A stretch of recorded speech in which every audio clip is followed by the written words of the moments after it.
নমস্কার, কেমন আছেন সবাই? প্রিয়াঙ্কার নতুন একটা ব্লগে আপনাদের সকলকে স্বাগত জানাই। আশা করছি আপনারা সবাই খুব ভালো আছেন, আমিও কিন্তু বেশ আছি। আশা করছি ব্লগটা ভালো লাগবে। ভালো লাগলে ভিডিওটা শুরুতেই চ্যানেলটাকে লাইক, কমেন্ট, শেয়ার আর সাবস্ক্রাইব করে রাখার একটা অনুরোধ রইল। আজকে শনিবার, ঘড়িতে বাজে এখন সকাল 8:30। 8:30 থেকে আজ ব্লগটা স্টার্ট করলাম। দেরি করেই ঘরের জানলাগুলো খুললাম, জানেন, কারণ এখন তো বৃষ্টির ওয়েদার। জানলাটা যে খুলবো আবার দেখা যাবে ঝমঝমিয়ে কখন যে বৃষ্টি চলে আসবে। কখনো কখনো বৃষ্টি হচ্ছে, আবার কখনো কখনো আকাশ পরিষ্কার করে রোদ হচ্ছে। এই বৃষ্টির ওয়েদারে সবার হয় পেটের গন্ডগোল, নইলে হচ্ছে ঠান্ডা, সর্দি, জ্বর, এসব তো লেগেই চলেছে। তা যাই হোক, জানলাটা খুলে তার আগে কিন্তু আমার অনেক কটা কাজ হয়ে গেছে। আর আজকে যেহেতু শনিবার, তো সেই জন্য আর কি অনেক কিছু কাজ কমপ্লিট করব। কারণ এই যে ঘর ডাস্টিং ক্লিনিং করছি, সেই কিছু কাজ মাথার মধ্যে সাজিয়ে নিয়েছি যে যেহেতু ছুটি আছে সেজন্য কী করব। তো সকালে উঠে বেশ কিছু কাজ হয়ে গেছে। আর তারপর দেখুন পাশাপাশি কিন্তু রান্নাটাও বসিয়ে দিয়েছি। আর ওইদিকে কিন্তু আমার যেগুলো ডেলিকার জামা কাপড় সেগুলো কিন্তু একেবারে ধুয়ে ঠুয়ে মেলা হয়ে গেল। আর এদিকে বসিয়েছিলাম, একটা থোড় ছিল ফ্রিজে, জানেন তো, যেহেতু এখন নিরামিষ চলছে, তাই এটা ওটা ঘুরিয়ে ফিরিয়ে এখন তো এটা ওটা রান্না না করলে খাওয়াটাই দায় হয়ে পড়েছে, 15 দিন বলে কথা। তো যাই হোক, সেই জন্য থোড়টাকে বেশ ভালো করে নরম করে আর কি ভাজা করে নিয়েছি। আর এদিকে দেখুন এই যে কাউন্টার টপটা রয়েছে, সেটা সেগুলোকে আর কি পরিষ্কার করছি। সমস্ত জিনিস আগে বের করে নিয়েছি, আপনাদের সঙ্গে তো শেয়ার করেইছি যে কিছুদিন আগে এইগুলো আমি পরিষ্কার করেছিলাম, তাই খুব একটা বেশি নোংরা হয়নি। ওই যে মাঝে মাঝে যে মাকড়সার জাল হয়ে পড়ে কোন দিক থেকে মশলার কৌটা নিতে গেলে যে হাতে লাগে, সেইগুলো আর কি হয়নি। তো আবার জিনিসপত্র নামিয়ে করতে তো হবেই, সেই জন্য জিনিসপত্র নামিয়ে ওই যে দেখুন সাইডটাতে রেখেছি। এখন কিন্তু ভিতরটা ভালো করে পরিষ্কার করে নিচ্ছি। একটা বালতির জলের মধ্যে একটু কয়েক ফোঁটা আর কি কেরোসিন তেল দিয়ে নিয়েছি, যাতে কোনো রকম পোকামাকড়, কেরোসিন তেলের তো একটা গন্ধ আছে স্ট্রং, সেই জন্য আর কি পোকামাকড়টা যাতে না হয়, আরশোলা, টিকটিকি এসব যাতে না হয়, আর পিঁপড়ে তো নাই হয় যেন। আর এই করে জানেন তো, এই যে এত গরম গেল, আমার ঘরে কিন্তু পিঁপড়ের উপদ্রবটা হয় না, বিশেষ করে রান্নাঘরে। এখানে তো আমরা আমাদের মেয়েদের অধিকাংশ সময়টাই কাটে। আর তাছাড়া যেখানে খাবার দাবার আর কি বানানো হয়, সেই জায়গাটা অত্যন্ত হাইজেনিক রাখা দরকার। আগে জানেন তো খুব আরশোলার ছোটো ছোটো আরশোলা, এমনকি টিকটিকিও, এমনও হয়েছে একদিন যে রান্নার আলমারিতে যেখানে আর কি খাবার দাবার রাখি, সেখানে আর কি আলমারি খুলে রাত্রের খাবার দাবার বের করছি, তখন আমার হাতের ওপর দিয়ে একটা টিকটিকি লাফ দিয়ে আলু পটলের তরকারি ছিল সেটার ওপর দিয়ে লাফ দিল। আমি ভাবলাম যে ভাগ্যিস ওই তরকারিটার মধ্যে ওর চরণধুলি পড়েনি, তাহলে তো আমাদের অবস্থা হয়েছিল। সেই জন্য আর কি এখন ওই আলমারির ভিতর তো রাখি না, স্ল্যাপের ওপরেই রাখি ঝুড়ি দিয়ে ঢেকে, এবং খুব সন্তর্পণে।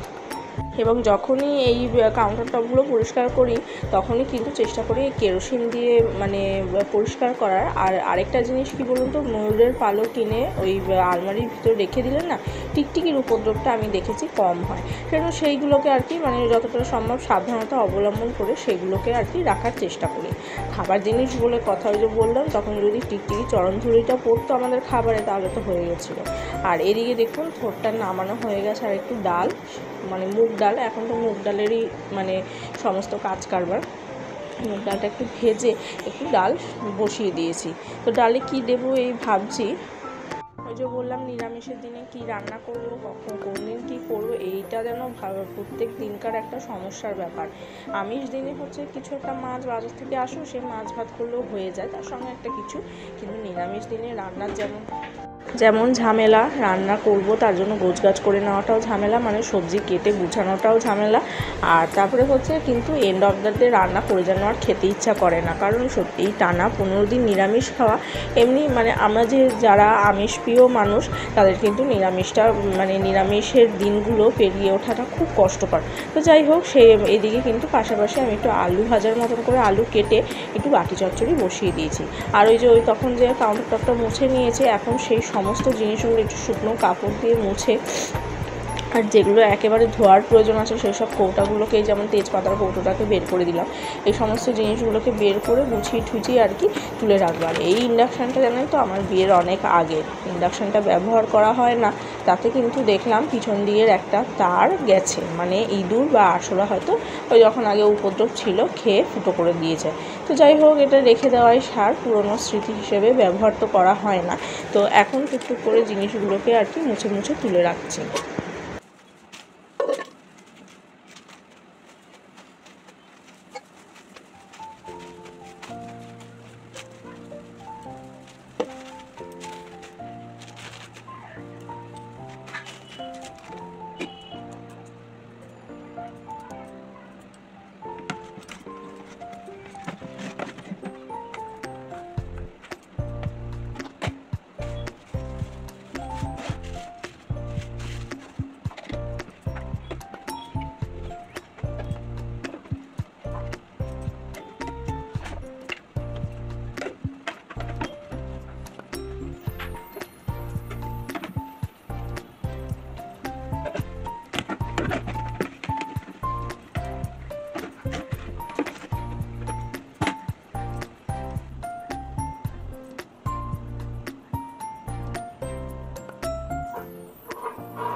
এই কাউন্টার টপটা মুছাতে কিন্তু আমার বেশ অনেকটা সময় লাগছে, সে আপনারা বুঝতেই পারছেন, কারণ এর ভিতরে অনেক জিনিস ছিল যেগুলো নামিয়ে নামিয়ে আবার পরিষ্কার করা, আবার তুলে মুছে মুছে তোলা আর কি, মানে বেশ অনেকটা সময় সাপেক্ষ ব্যাপার।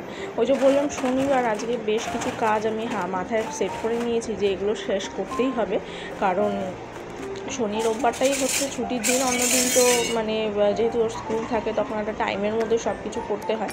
হ্যাঁ, তা বলে এমন না যে শনি রোববার একটু বেশি কাজ করবো বলে সব কিছু টাইমের বাইরে গিয়ে অনির্দিষ্ট সময়ের জন্য করব। আর ওইদিকে দেখছেন লাল প্যান্ট দেখা যাচ্ছে, প্রিয়াং শেষে দাঁড়িয়ে রয়েছে, ওর এখন সকালে ব্রেকফাস্টের সময় হয়েছে, খিদে পেয়েছে, সেই জন্য আর কি এসে ঘুরঘুর করছে।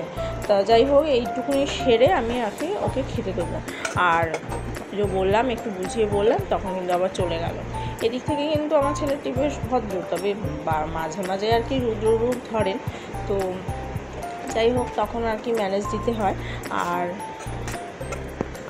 এখন এই সমস্ত ছোটো ছোটো কৌটাগুলো, যেগুলো বেশ কিছুদিন হলো মানে একটু ভিতরটা একটু হলুদ হলুদ হয়েছে, তো ভাবছি এই কৌটোগুলো পাল্টে দেবো, আর নইলে এগুলো ধুয়ে অন্য কাজে লাগাবো, আর এই জায়গাটায় নতুন কৌটো আনবো, এরকম একটা ভাবছি, দেখি যতদূর কী করা যায়।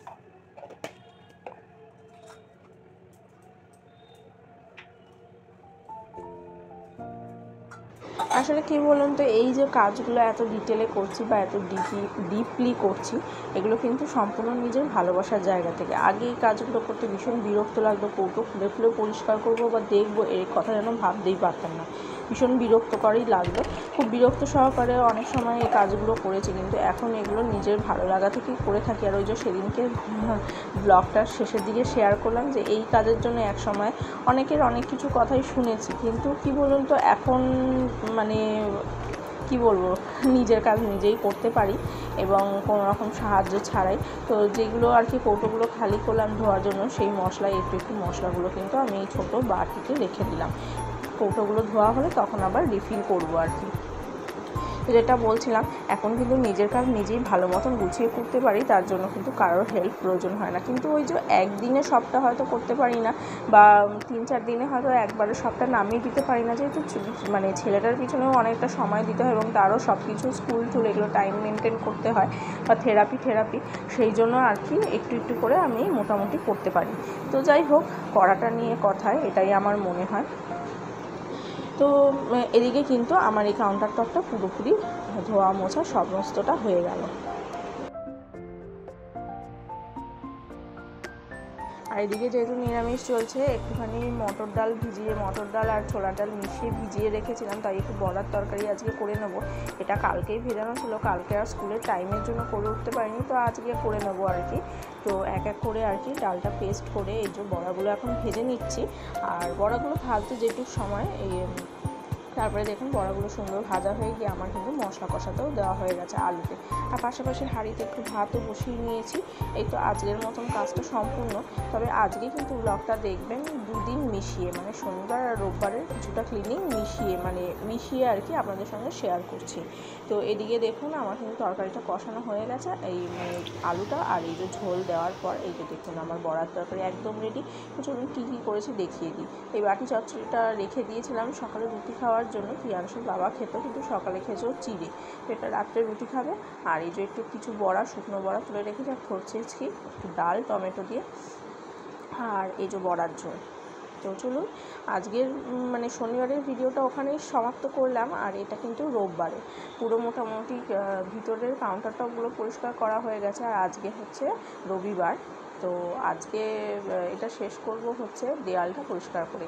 ওই যে জলের মধ্যে একটুখানি কেরোসিন তেল মিশিয়ে আর কি সমস্তটা পরিষ্কার করে নেবো। আর এই দেয়াল পর্যন্ত আমার হাত দেওয়াটা সম্ভব নয়, আর স্ল্যাপের ওপর উঠেও করতে ভয় লাগে ভীষণ, উঠলেও পুরোপুরি করাটা সম্ভব নয়। সেই জন্য আর কি আমি ঘর মোছার লাঠি মপটার মধ্যেই আর কি যেরকমভাবে ঘর মুছি ওরকমভাবে জলের মধ্যে চুবিয়ে দেয়ালটা পরিষ্কার করে নেব।